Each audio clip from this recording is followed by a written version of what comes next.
Om Swastiastu.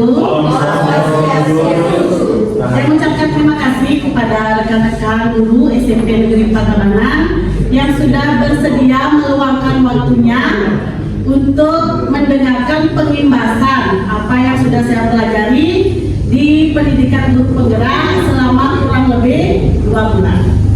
Adapun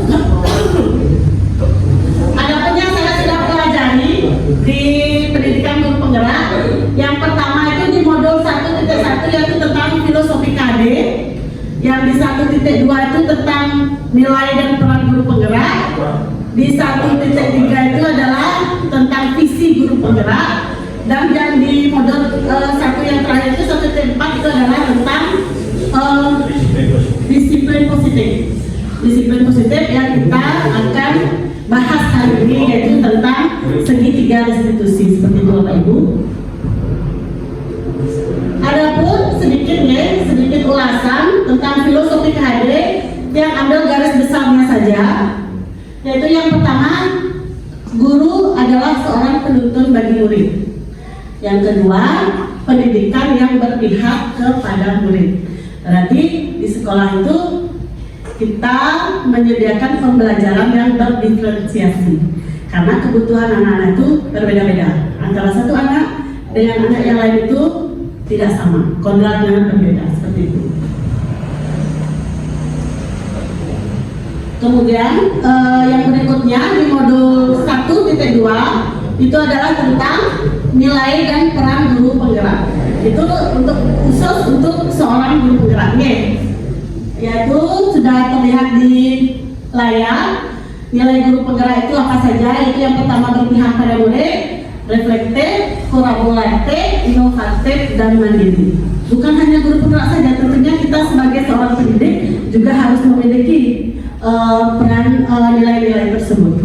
Kemudian yang berikutnya adalah peran sebagai guru penggerak, yaitu memimpin pembelajaran, menjadi coach bagi guru lain, mendorong kolaborasi, mewujudkan kepemimpinan, menggerakkan komunitas praktisi. Kita sudah mempunyai komunitas sekolahnya yang disebut dengan Dinas Porta.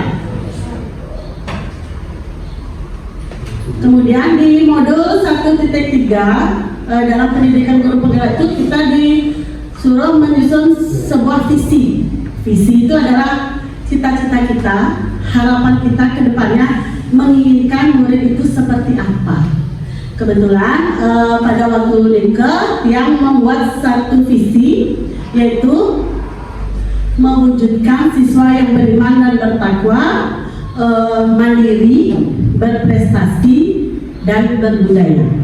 Tentunya yang pertama itu tetap beriman dan bertakwa, yaitu kita rasa bakti kita ke hadapan Ida Sang Yang Dewasa. Terus yang kedua, mandiri. Kita mengajarkan anak-anak itu supaya bisa mandiri. Mandiri dalam artian dia bisa mengambil tugas-tugasnya sendiri, tidak harus diwajibkan oleh seorang guru, tidak seperti itu.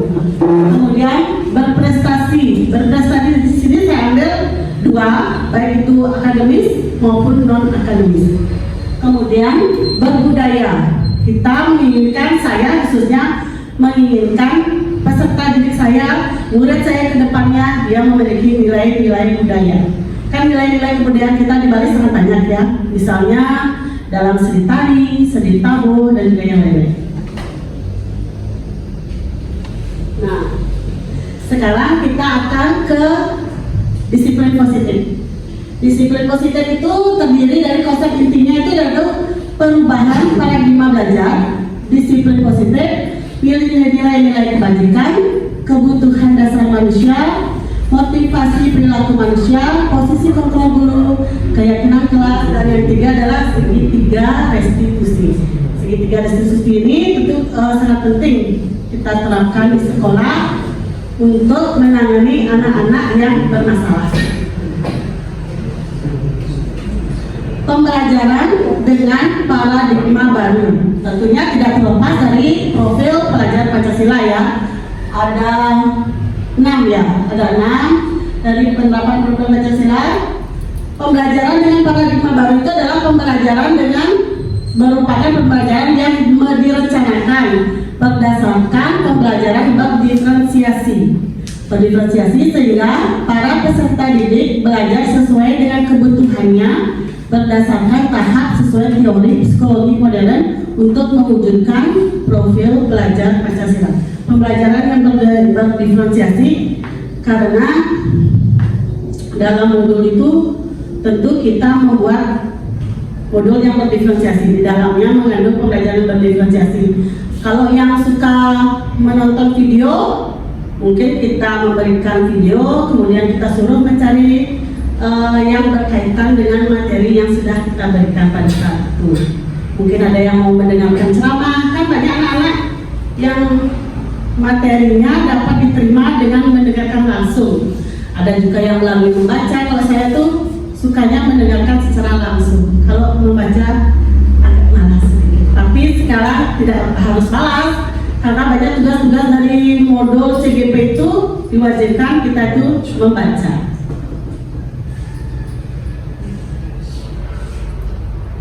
Ini adalah miskonsepsi tentang teori kontrol. Miskonsepsi ya, berarti biasanya ilustrasinya adalah orang dewasa itu berhak memaksa orang yang lebih kecil, kan seperti itu biasanya. Terus kemudian bahwa kritik dan membuat rasa bersalah mampu menguatkan karakter, itu miskonsepsi ya. Ilustrasi mengontrol murid, ilustrasi bahwa semua penguatan itu yang positif dan bermanfaat. Ini adalah mengubah paradigma stimulus respon ke pendekatan teori kontrol. Stimulus respon itu diantaranya realitas atau kebutuhan kita sama, membuat orang melihat hal yang sama. Kita mencoba mengubah orang agar berpandangan sama dengan kita, berperilaku buruk dilihat sebagai suatu kesalahan. Terus berikutnya, orang lain bisa mengontrol saya mengontrol orang lain. Pemaksaan ada saat bujukan itu gagal. Kemudian yang terakhir adalah model berpikir menang atau kalah. Sedangkan teori kontrol itu berbeda dengan stimulus respon. Kalau teori kontrol itu realitas atau kebutuhan kita berbeda, seperti itu. Kemudian setiap orang memiliki gambaran yang berbeda. Kemudian kita berusaha memahami pandangan orang lain tentang dunia. Berikutnya, semua perilaku memiliki tujuan, hanya Anda yang bisa mengontrol diri Anda. Terus berikutnya adalah Anda tidak bisa mengontrol orang lain. Kemudian, kolaborasi dan konsensus menciptakan pilihan-pilihan baru. Dan yang terakhir adalah model berpikir menang-menang. Seperti itu bedanya stimulus respon dengan teori kontrol. Nah, disiplin positif. Disiplin positif itu apa yang Bapak Ibu bayangkan tentang disiplin positif? Pak Wes mungkin mau menanggapi. Disiplin positif itu seperti apa? Disiplin positif itu adalah bagaimana kita berperilaku positif dalam kehidupan sehari-hari, terutama di sekolah. Ya, disiplin positif di sekolah itu kita mengajarkan anak-anak itu untuk mengetahui apa hal yang harus dia lakukan tanpa harus memaksa, tapi dia sudah menyadari, oh ini loh yang harus saya lakukan, karena dia sudah ada rasa disiplin dalam dirinya. Seperti itu, disiplin berasal dari kata disiplin yang artinya belajar. Disiplin mengacu pada disiplin diri yang memiliki tanggung jawab terhadap apa yang telah dilakukan berdasarkan nilai-nilai yang telah diyakini. Kemudian, disiplin positif merupakan salah satu cara penerapan disiplin yang bertujuan untuk menumbuhkan kesadaran serta memberdayakan peserta didik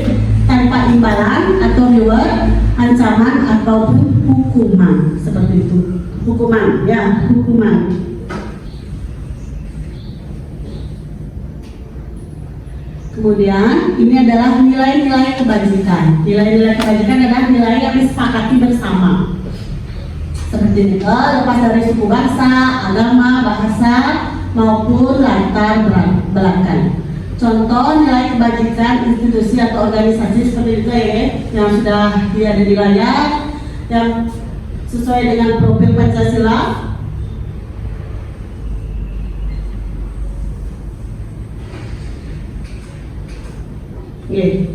Beriman dan bertakwa kepada Tuhan Yang Maha Esa, berakhlak mulia, berkebinekaan global, gotong royong, mandiri, kreatif, dan bernalar kritis.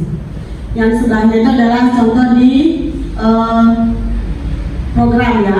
Kemudian keterampilan hidup dapat dipercaya, lurus hati, pendengar yang baik, yang aktif, tidak merendahkan orang lain, dan memberikan yang terbaik untuk diri sendiri.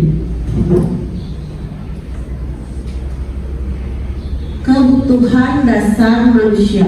Setiap manusia memiliki kebutuhan dasar. Kebutuhan dasar manusia adalah segala sesuatu yang dilakukan untuk mendapatkan apa yang diinginkan. Ada 5 kebutuhan dasar manusia. Yang pertama itu adalah bertahan hidup. Yang kedua, kasih sayang dan rasa diterima. Yang ketiga itu adalah penguasaan. Yang keempat, kebersamaan. Yang kelima itu adalah kesenangan. Apa saja bagian kebutuhan dasar untuk bertahan hidup itu, yaitu seperti makanan, pakaian, tempat tinggal, keamanan, kesehatan, dan lain-lain. Sudah ada ya. Terus kasih sayang, yaitu rasa diterima, dipedulikan, berbagi, kerjasama, dan menjadi bagian dalam kelompok. Penguasaan, yaitu harga diri, keinginan untuk dianggap, memimpin, berprestasi, diakui, dan didengar. Terus kebersamaan itu adalah mandiri, memiliki pilihan, mencoba hal yang baru, mampu mengendalikan arah dirinya. Terus yang terakhir adalah kesenangan. Kesenangan itu adalah bermain, humor, antusias, dan tertawa. Sampai di situ ada yang mau ditanyakan mungkin Bapak Ibu? Pas. Yang lanjut ya. Motivasi perilaku manusia. Motivasi perilaku manusia yaitu motivasi ekstrinsik, yaitu terdiri dari untuk menghindari ketidaknyamanan atau hukuman. Terus yang kedua adalah untuk mendapatkan imbalan atau penghargaan dari orang lain. Kemudian motivasi intrinsiknya yang berasal dari diri adalah untuk menjadi orang yang mereka inginkan dan menghargai dirinya sendiri dengan nilai-nilai yang mereka percaya. Kalau tentang hukuman, tentang imbalan itu adalah ekstrinsik, sedangkan untuk menghargai diri sendiri itu adalah intrinsik yang timbul dari diri kita sendiri. Nah, sekarang kita bahas tentang hukuman, konsekuensi, dan restitusi. Tentunya kita sebagai banyak menemui kasus-kasus terhadap anak-anak. Mungkin kita masih menggunakan hukuman. Betul apa tidak Bapak? Betul Bu? Hukuman. Ya, hukuman. Hukuman itu adalah tidak terencana atau tiba-tiba. Kemudian tidak tahu apa yang akan terjadi. Terus bersifat satu hara. Yang ketiga, yang terakhir itu adalah hukuman berupa hukuman fisik dan psikis. Terus konsekuensi itu terencana, disepakati sesuai dengan aturan, murid tetap dibuat tidak nyaman, sikap guru selalu memonitor murid. Sedangkan restitusinya adalah proses menciptakan kondisi bagi murid untuk memperbaiki kesalahan. Dan yang kedua itu adalah proses kolaboratif yang mengajarkan murid untuk mencari solusi untuk dirinya sendiri. Seperti itu. Kalau hukuman sifatnya satu arah, hanya murid yang kena. Kalau kita restitusi, kita berkolaborasi dengan siswa untuk mencari solusi atas apa kesalahan yang sudah dia lakukan. Misalnya ada anak yang pertama datang ke sekolah, Sudah sekali, 2 kali, tetap saja begitu. Kalau dulu mungkin dihukum, ya tidak dikasih masuk ke kelas, atau mungkin disuruh berjemur di lapangan upacara, begitu seperti itu. Tapi untuk sekarang kita menerapkan filosofi KHD itu tidak seperti itu sekarang. Kita mencarikan solusi untuk anak tersebut. Kita menanyakan dulu apa yang membuat dia terlambat berkali-kali. Kita dengarkan alasannya. Setiap anak itu datang terlambat atau apapun yang dia lakukan pasti ada alasan. Kita cari tahu dulu alasannya seperti apa. Setelah kita mencari tahu alasan, kita sudah mengetahui alasannya, wah begini begitu. Kemudian kita carikan solusi bersama-sama. Setelah mencarikan solusi, ada tidak orang yang mendukung solusi tersebut? Seperti itu. Iya, Ibu. Kalau mencukur rambut siswa di sekolah termasuk yang mana? Hukuman maksudnya? Hukuman. Iya, hukuman. Kalau mencukur rambut secara paksa, padahal kita sudah sering mengasih tahu kan, cukur rambutnya, tapi tetap saja gondrong. Kita carikan solusi. Apa maunya dia? Kenapa tidak mencukur rambut? Kan banyak hal yang mendorong menyuruh mereka tidak mencukur rambut. Mungkin tidak punya uang, seperti itu ya. Mungkin tidak punya uang, mungkin tidak berani naik motor sendiri. Mungkin kenapa dia tidak pergi sendiri? Mungkin orang tuanya pulangnya malam. Kan banyak hal. Kita carikan solusi di sana. Nanti bagaimana jalan yang terbaik seperti itu, Ibu. Dapat diterima, Bu? Ya, terima kasih. Yang lainnya mungkin? Pas. Sudah? Kita lanjut ya. Lanjut, Bu.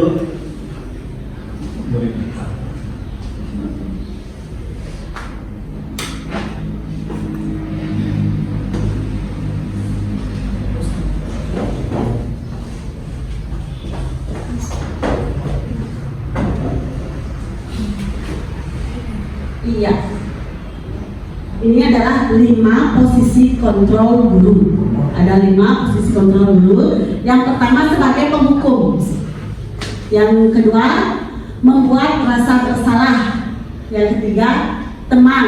Yang keempat pemantau. Dan yang terakhir adalah manajer. Kira-kira Bapak Ibu sudah memposisikan dirinya di posisi kontrol yang mana? Seharusnya di manajer. Kalau Bu Ira mungkin di mana kita memposisikan diri sebagai seorang guru? Sebagai teman, sebagai manajer, sebagai pemantau. Sebagai teman, sebagai manajer, sebagai pemantau. Pak Ari mungkin? Penghukum. Penghukum. Kadang-kadang, ya. Pak Weda mungkin di mana posisinya selama ini sebagai seorang pendidik? Pemantau sama Pemantau dan manajer. Oke. Ada 5 posisi kontrol guru, yaitu penghukum, pembuat merasa bersalah, teman, pemantau, manajer. Nanti kita bahas, nanti ada di slide.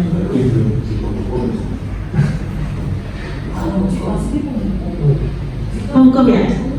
Ini adalah di layar sudah tertera contoh penerapan 5 posisi kontrol guru. Kasusnya siswa tidak memakai atribut saat upacara bendera. Ini contoh nih, contoh. Penghukum, yaitu anak-anak itu disuruh hormat ke bendera selama 1 jam. Itu penghukum. Ya. Kemudian membuat rasa bersalah. Berapa kali Ibu suruh memberitahu kamu agar kamu selalu mengecewakan Bapak Ibu. Itu adalah membuat rasa bersalah. Kamu gak kasihan kepada Ibu, aku sudah capek-capek loh memberitahu kamu, tapi kamu tetap saja seperti ini. Itu adalah pembuat rasa bersalah.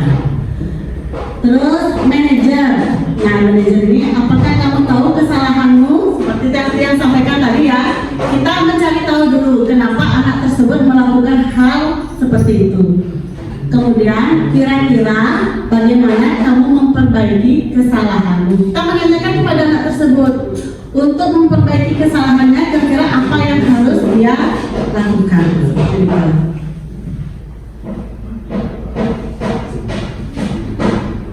Ya, posisi kontrol apakah saya, misalnya seperti ini, ada kalimat, saya kecewa sekali dengan kamu. Kalau itu tuh masuk di posisi kontrolnya mana? Pembuat rasa bersalah. Berikutnya, kamu tidak pernah benar melakukannya. Apalagi penghukum? Pembuat rasa bersalah. Kalau yang ini, apa rencana kamu untuk menyelesaikan masalah ini? Manajer. Ayolah lakukan dengan bapak dan ibu ya. Apa? Kembali lagi ya, sesuai dengan yang lain. Ini penghukum teman. Apa teman ya? Ya, teman. Nah, yang ini kamu tidak akan pernah mendapatkan nilai kalau tidak mengerjakan tugas. Penghukum. Ya sudah. Keyakinan kelas. Bapak ibu yang menjadi wali ataupun menjadi guru mapel pasti mempunyai keyakinan kelas. Kan itu wali sudah pasti mempunyai keyakinan kelas. Saya pun mengajar mapel juga membuat keyakinan kelas. Kenapa keyakinan kelas? Kenapa tidak peraturan kelas? Karena kalau keyakinan kelas itu kesannya lebih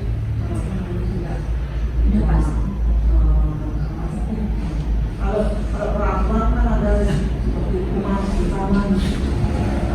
Kalau keyakinan kelas itu lebih halus. Kalau peraturan kelas itu lebih mengacu kepada ancaman, berisi, murid lebih ini sama peraturan, kesannya itu lebih dipaksa, lebih menakutkan istilahnya. Keyakinan lebih halus ya. Terus tuh mungkin mau menambahkan kenapa harus keyakinan, kenapa tidak peraturan kelas? Iya. Terima kasih atas waktunya. Menurut saya kalau keyakinan kelas itu muncul dari unsur intrinsik siswanya. Kalau peraturan itu lebih pada dari luar gitu, seolah-olah dari guru gitu. Itu saja. Terima kasih Bu. Mungkin ada bapak ibu yang mau menambahkan mungkin. Aji mungkin mau menambahkan. Pak Ari ada tambahan? Sama. Oke. Kenapa harus keyakinan kelas? Kenapa keyakinan kelas? Kenapa tidak peraturan kelas? Keyakinan kelas itu sudah dari intrinsik ya, dari diri kita, dari diri siswa. Dia sudah meyakini apa yang sudah disepakati bersama dengan guru, dengan teman-temannya. Berarti dia akan muncul dalam dirinya, oh ini loh keyakinan yang kita buat. Berarti dia itu mentaati itu dari dalam dirinya, tidak suatu paksaan. Beda dengan peraturan kelas. Kalau peraturan kelas itu kesannya kan dari ekstrinsik, itu kesannya dipaksa, harus, wajib seperti itu. Ya Bapak Ibu.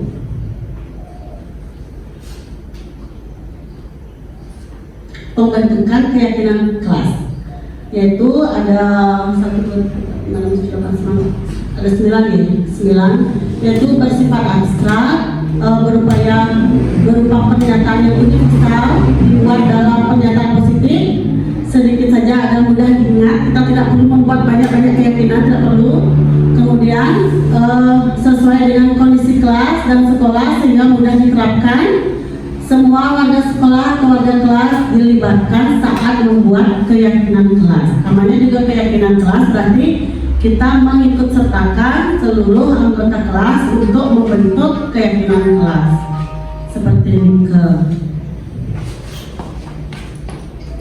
itu yang foto yang sebelahnya itu adalah saat pertemuan pertama di semester ganjil. Kita membuat keyakinan kelas bersama, kalau tidak salah itu fotonya bersama anak kelas 8A. Kemudian kita masuk ke segitiga restitusi. Segitiga restitusi yaitu suatu proses dialog yang dijalankan oleh guru agar dapat menghasilkan murid yang mandiri dan bertanggung jawab. Ini adalah tahapan-tahapan segitiga restitusi, yaitu menstabilkan identitas, validasi tindakan yang salah, menanyakan keyakinan. Menstabilkan identitas itu misalnya seperti gini. kamu melakukan kesalahan. Iya Bu, saya melakukan kesalahan. Kamu kenapa melakukan kesalahan? Karena pekerjaan saya dicontek. Oh iya wajar. Ibu pun sebagai murid, kalau pekerjaan yang dicontek pasti marah. Seperti itu contohnya. Di slide berikutnya sudah ada.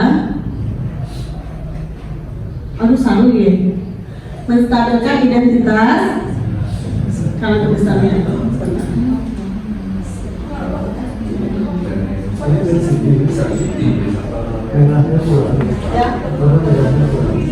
Jadi adalah tahapan yang pertama itu adalah menstabilkan identitas berdasarkan prinsip membuat kesalahan adalah bagian dari proses pembelajaran.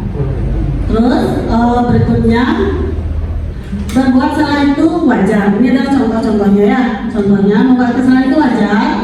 Tidak ada manusia yang sempurna. Bapak atau ibu juga pernah melakukan hal yang sama atau hal itu. Bapak atau ibu tidak mau mencari siapa yang bersalah, tetapi bapak dan ibu ingin mencari solusi dari permasalahan ini. Kemudian yang terakhir adalah kamu berhak merasa begitu. Dan begitu itu maksudnya kasus apa yang sudah dia lakukan, seperti itu. Ini adalah menstabilkan identitas, tahapan segitiga restitusi yang pertama. Terus yang kedua itu adalah validasi tindakan. Validasi tindakan berdasarkan prinsip setiap perilaku berupaya memenuhi suatu kebutuhan tertentu. Contohnya, kamu pasti punya alasan mengapa melakukan hal itu. Padahal kamu bisa melakukan yang lebih baik dari ini ya. Kemudian, kamu patut bangga karena telah melindungi sesuatu yang penting buat kamu. Terus yang terakhir, kamu melakukannya karena mempertahankan sesuatu yang penting bagi kamu. Yang terakhir adalah menanyakan keyakinan. Berdasarkan prinsip teori kontrol bahwa pada dasarnya kita termotivasi secara intrinsik, yaitu apa keyakinan kelas. Di sini kita menanyakan keyakinan kelas yang sudah disepakati. Anak-anak biasanya membuat masalah itu kan kelas. Di kelas dari sekolah, selain keyakinan kelas, kita juga mempunyai keyakinan sekolah. Anak-anak sudah tahu, guru-guru itu sudah tahu apa yang sudah menjadi keyakinan sekolah dan apa yang sudah menjadi keyakinan di kelasnya. Kalau ada anak-anak yang bermasalah, tentunya kita tanyakan keyakinan kelas mana yang sudah dia langgar tentu. Terus nilai-nilai apa yang telah disepakati bersama. Seperti apa menggambarkan sebuah kelas yang ideal menurut kamu. Kamu ingin menjadi orang yang seperti apa. Itu adalah contoh-contoh pertanyaan dalam menanyakan keyakinan. Sampai di sana dulu Bapak Ibu. Ada yang mau ditanyakan mungkin tentang segitiga restitusinya? Bisa lanjut?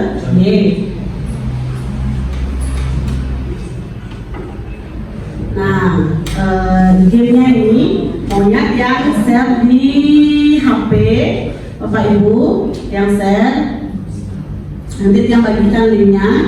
Cluenya itu adalah mencari kata-kata yang berkaitan dengan profil pelajaran Pancasila, posisi kontrol dulu, dan segitiga restitusi. Oke, yang share di grup WhatsApp. Nah, ini adalah contoh penerapan segitiga restitusi yang lakukan kemarin. Kebetulan di modul 1.4 itu disuruh mengumpulkan tugas membuat 2 video siswa yang berkasus. Dalam 2 video itu, yang pertama itu adalah kasusnya Juna dan bukan Tasya, Adam. Waktu itu saya lihat Adam nangis-nangis ke sini. Saya kira kenapa, saya tanyakan, ternyata dia diganggu oleh Juna. Akhirnya saya panggil Juna, menanyakan apa yang telah terjadi. Kasus yang kedua ini adalah Triana yang marah-marah di kelas. Dia marah-marah di kelas, katanya pekerjaannya selalu dicontek oleh temannya. Seperti itu Bapak Ibu, dia menerapkan segitiga restitusi dalam kedua kasus itu. Misalnya dalam kasusnya Triana itu dia tanyakan dulu alasannya Triana marah-marah itu kenapa. Setelah dia menceritakan sebabnya, yang tanyakan lagi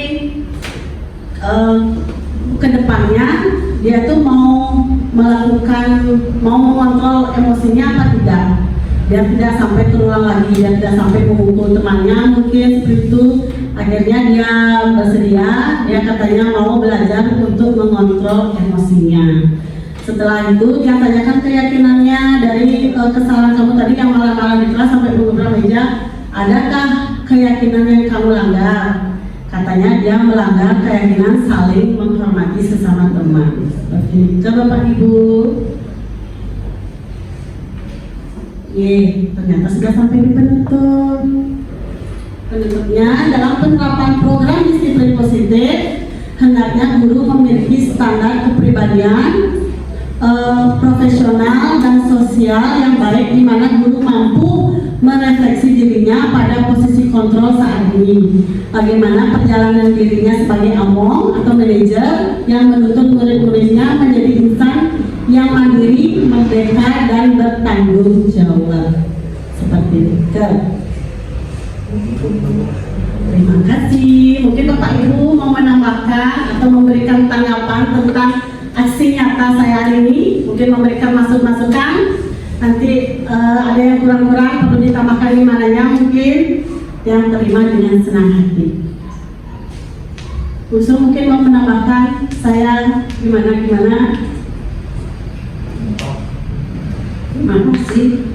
Saya tidak menambahkan, semua itu sudah bagus ya menurut saya. Tapi saya hari ini mengucapkan terima kasih karena dari pengibasan Bu Sagung kami akan lebih paham lagi tentang gimana kedepannya sebagai guru, dan calon guru penggerak itu sangat berguna sekali. Ilmunya itu ya, walaupun kami tidak bisa akan menjadi guru penggerak, sedikit tidaknya kita belajar dari Bu Sagung. Terima kasih.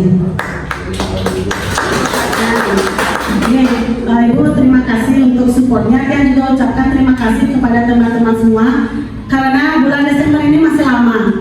Yang pendidikan guru penggerak sampai Desember masih ada 2 modul yang harus dipelajari. 2 modul itu pun banyak, ada 2.1, 2.2, 2.3, dan modul 3 juga seperti itu, ada 3.1, 3.2, 3.3, dan masih panjang. Jalannya masih panjang, tentunya dalam mencapai semua yang pasti akan minta bantuan kepada Bapak Ibu untuk mensupport, mendukung saya apapun nanti tugas-tugas yang saya kerjakan di modul-modul berikutnya. Pasti akan minta tolong ke Bapak Ibu karena tugas-tugas itu berkaitan dengan sekolah kita. Seperti Ibu Sum tadi katakan, banyak belajar. Tentu Bu, yang banyak belajar di CGP. Awalnya sebelum dia ikut CGP, dia nggak bisa buat yang seperti ini. Tidak tahu Canva itu seperti apa, game-game itu seperti apa, hash breaking itu seperti apa. Tidak pernah saya menerapkan itu di sekolah, di kelas. Tapi setelah mengikuti program guru penggerak, saya dipaksa belajar untuk bisa. Karena terus terang di awal pendidikan guru penggerak itu yang kelabakan. Karena setiap pengumpulan tugas itu menggunakan video. Ada suaranya, ada musiknya, seperti itu. Yang sama Rina kelabakan, seperti yang minta tolong ke anak. Untuk tugas pertama kali dia minta tolong ke anak yang masih SMP, sekarang sudah SMA, dia yang membuatkan saya Canva. Karena ini terus seperti itu, setiap tugas menggunakan Canva, menggunakan video, mau tidak mau saya belajar.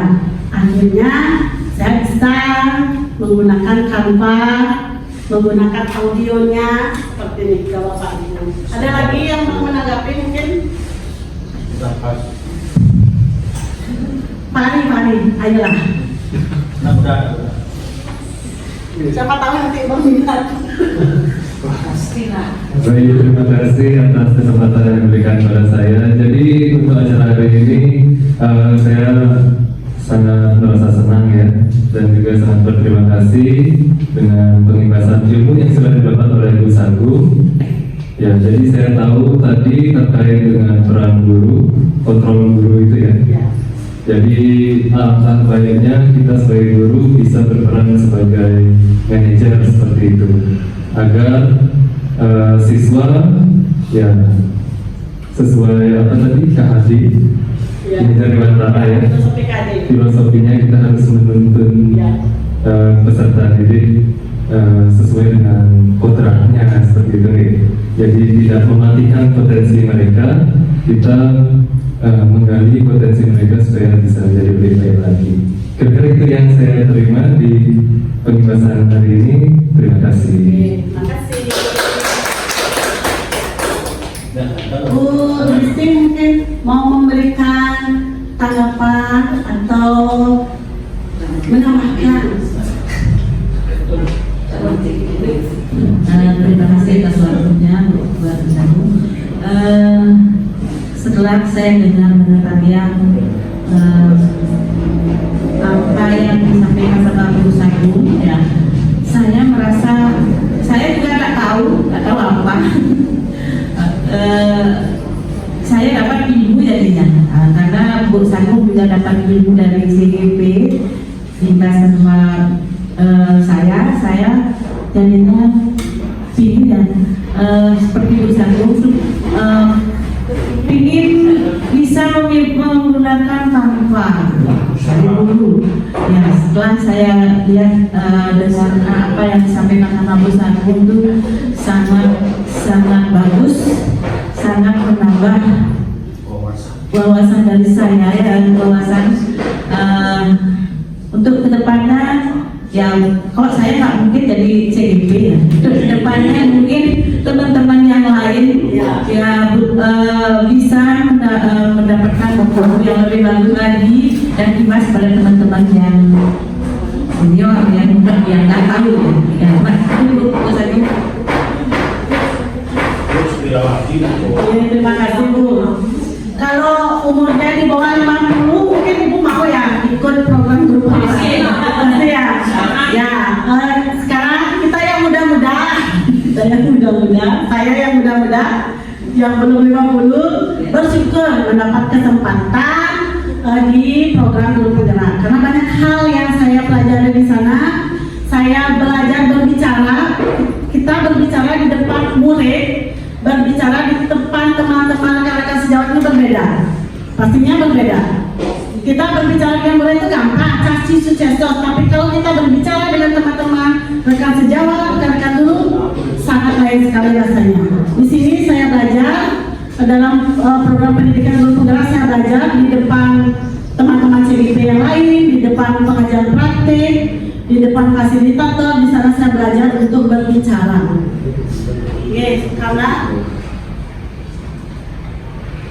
Karena rasanya berbeda sekali. Biarpun tidak sempurna, kalau saya itu masih jauh dari kata sempurna, tapi saya akan selalu berusaha untuk belajar.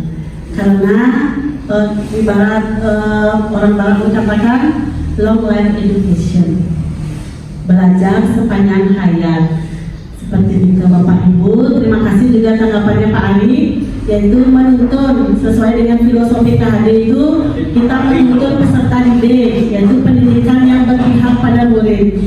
Diibaratkan kita ini seorang guru itu adalah sebagai petani, sebagai tukang kebun. Kita menyediakan lahan, wadah, memberikan pupuk, sedangkan anak-anak itu adalah bibit dari tanaman. Mau bibit padi, tapi bibit padi akan tumbuh menjadi padi, hasilnya juga padi. Bibit jagung akan tumbuh menjadi pohon jagung, hasilnya adalah jagung. Kita tidak bisa menanam padi, hasilnya jagung. Begitu juga sebaliknya. Karena apa? Karena peserta didik, karena anak-anak itu sudah membawa kodratnya sejak lahir. Kita hanya bisa memberikan wadah, memberikan ruang, apa yang dia minati, apa yang dia inginkan, seperti Nike. Mungkin ada yang mau menambahkan lagi, Bapak Ibu? Sampun ya. Karena tidak ada yang mau menambahkan lagi, yang mengucapkan terima kasih untuk waktunya sudah bersedia meluangkan waktu untuk tugas saya di modul 1.4, yaitu memberikan pengimbasan kepada rekan sejawat tentang disiplin pos mudik. Kalau tidak ada yang bertanya, tidak ada yang menanggapi, tidak ada yang menambahkan, yang akhiri dengan para pesan. Om Santi Santi Santi.